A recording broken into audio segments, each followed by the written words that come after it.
Merapi tak pernah ingkar janji. Begitulah ungkapan masyarakat Jogja khususnya bila bercerita tentang Gunung Merapi. Gunung Merapi merupakan salah satu gunung berapi paling aktif di Indonesia. Terletak di perbatasan antara Provinsi Jawa Tengah dan DIY. Gunung ini memiliki tinggi 2.911 meter di atas permukaan laut dan merupakan salah satu gunung berapi stratovulkan yang paling aktif di dunia. Sejarah erupsi Gunung Merapi telah tercatat sejak tahun 1548 dan erupsi besar terakhir yang terjadi pada tahun 2010 yang menyebabkan 353 orang meninggal dunia. Erupsi ini juga menyebabkan lebih dari 350.000 orang mengungsi dan kerugian materi yang cukup besar. Gunung Merapi memiliki bentuk yang khas, yaitu berbentuk kerucut dengan lereng yang curam. Gunung ini juga memiliki beberapa kawah, yaitu Kawah Merapi dan Kawah Pasar Bubrah. Kawah Merapi merupakan kawah utama yang terletak di puncak gunung, sedangkan Kawah Pasar Bubrah merupakan kawah yang terletak di lereng Gunung Merapi ini. Gunung Merapi juga memiliki beberapa sungai yang mengalir dari lereng gunung, yaitu Sungai Batang, Sungai Opak, dan Sungai Progo. Sungai-sungai ini merupakan saluran air yang penting bagi masyarakat sekitar. Dan Gunung Merapi juga memiliki beberapa kisah atau cerita legenda, antaranya cerita Raja dan Putri, cerita Kiai Sapu Jagat, dan cerita Nyi Roro Kidul.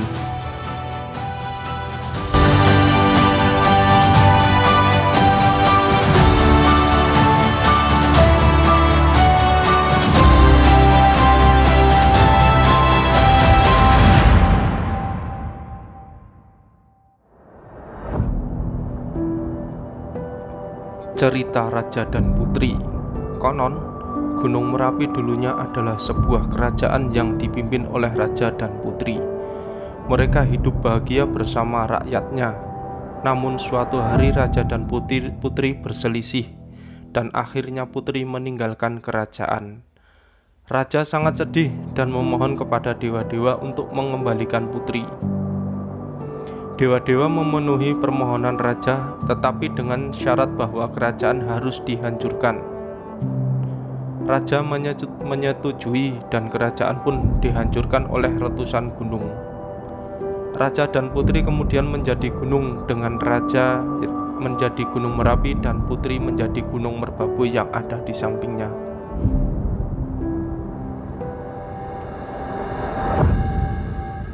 Cerita Kiai Sapu Jagat.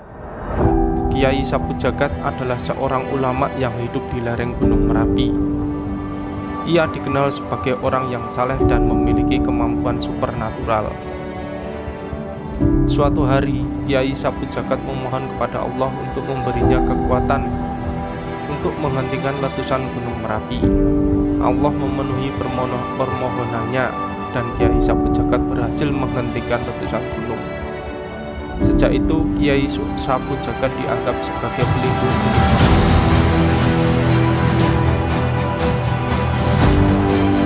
Cerita Nyi Roro Kidul. Nyi Roro Kidul adalah seorang putri cantik yang hidup di pantai selatan Jawa. Ia dikenal sebagai seorang yang memiliki kekuatan supernatural.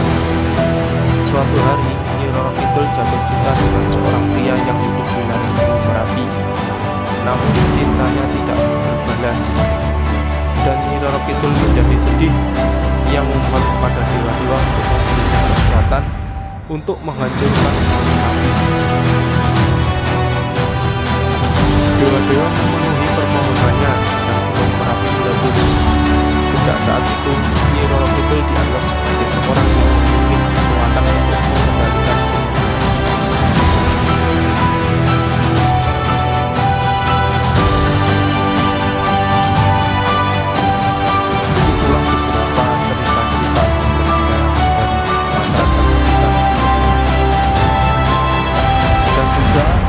Gunung Merapi juga sangat berpengaruh untuk kehidupan masyarakat sekitar. Muntahan material dari erupsi Gunung Merapi mengandung banyak unsur hara, terutama fosfor dan kalium.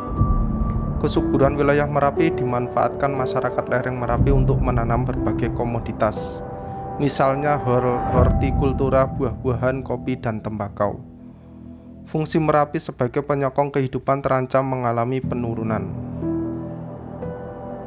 dikarenakan masifnya pengerukan pertambangan pasir di sekitar Merapi menggunakan alat berat. Itu sangat merusak alam. Gunung Merapi merupakan bentang alam yang fenomenal dan bersifat ambigu. Di satu sisi sangat bermanfaat bagi kehidupan masyarakat di sekitarnya dengan kesuburan, kesejukan, keindahan panorama, kekayaan bahan galian dan air tanah, serta berguna bagi ilmu pengetahuan.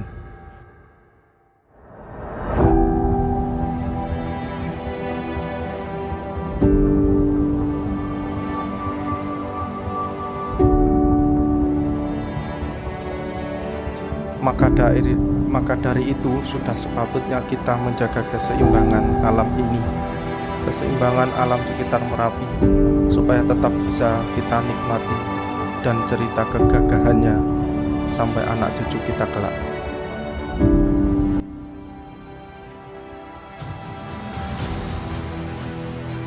Ya, itulah cerita tentang kegagahan Sang Maha Guru Merapi. Merapi tak pernah ingkar janji. Begitulah ungkapan masyarakat sekitar, khususnya untuk masyarakat Yogyakarta. Merapi tak pernah ingkar janji.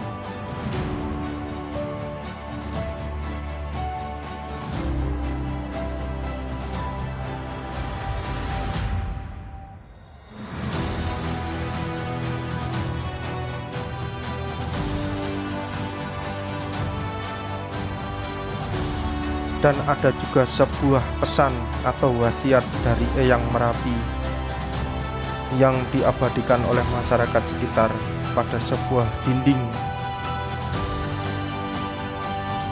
Dan inilah wasiat tersebut, wasiat dari Eyang Merapi.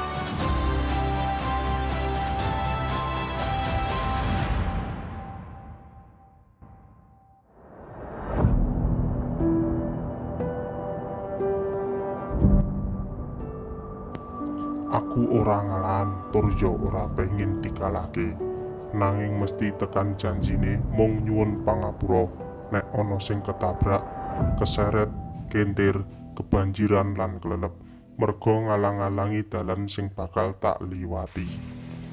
Dan juga ada salah satu tokoh masyarakat yang menjadi juru kunci di gunung ini.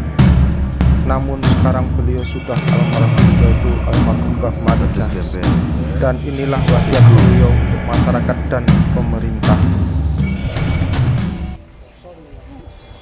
Nyampe ke pemerintah ya muga-muga pemerintah aja salah paham.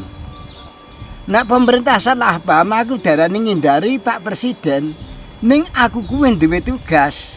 Duwe tugas perintah ngersa dalem sampan dalem ingkang sinuwun ping 9. Tekan saiki kuwi aku kudu ngrumat papan-papan sing kanggo tertentu spiritual.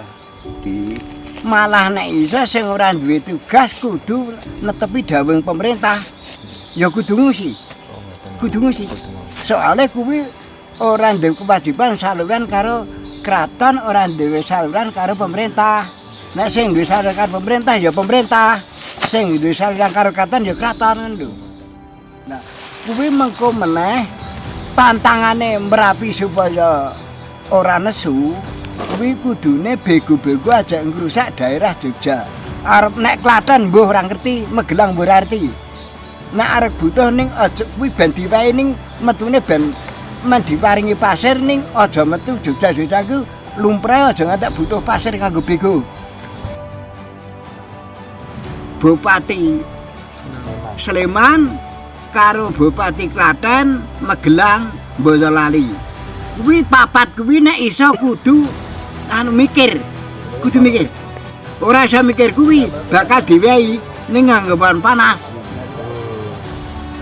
Terang kuwi, cethok kuwi. Jenenge ngrusak alam. kuwi pamane bupati papat ki mau Sleman, Klaten, Boyolali, Magelang. Papat kuwi. Kuwi ning nek anggere bego ku ora gelem burat sak teruse bakal diparingi anggawan panas. Dawe yang Merapi.